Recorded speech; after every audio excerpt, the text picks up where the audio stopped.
Hello বন্ধুরা, সবাই কেমন আছো? আজকে একটা দারুণ ভিডিও নিয়ে চলে এসেছি। তোমরা সবাই দেখো, অবাক হয়ে যাবে দেখলে। আমরাও ভাবতে পারিনি যে আজকে এরকম হবে আমাদের সাথে। দেখো আমাদের বাড়ি আজকে কারা এসেছে, মাসিরা এসেছে আমাদের বাড়ি আজকে। বরকিরা তো এখনো আসেনি, বাট মাসিরা এসে হাজির আমাদের বাড়িতে। আমি মাসিদের বললাম যে এখন সমস্যা আছে, পরে মানে ওরা যখন আসবে তখন আসবে, কিন্তু ওরা শোনেনি। বলে তোর বাবার কাছে ফোন কর, তোর বাবার সাথে আমরা কথা বলবো। ওই জন্য আমার বাবার সাথে আধ ঘন্টা ধরে কথা বলছিল। তারপর ওরা চলে যাওয়ার সময় আমাদের রান্নাঘরে কলা ছিল, কলা দেখতে পেয়ে বলে কলা দে না দুটো। দুটো কলা দিতে বললো, আরো দুটো দে। আবার আরো দুটো দিলাম, তারপর বললো আরো একটা দে, আরো একটা দিলাম।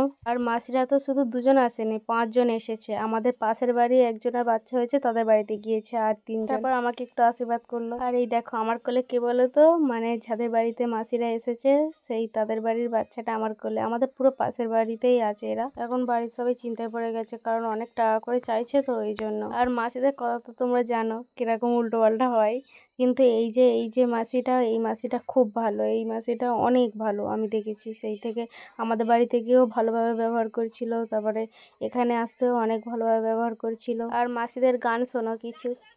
আমাকে দেবে কিরণনি মধু ভরায়, আমাকে দেবে চিরাইতে ভালোবাসার গান শোনাইতাম, কষ্ট মানে শাড়ি পরে খোপায় দিতাম। তারপর মাসিরা চলে যাওয়ার সময় আমাদের বাড়িতে বসছিল, বাবার সাথে আধ ঘন্টা ধরে কথা বললো। তারপরে কথাটা ঠিক হলো, তারপর চলে গেল।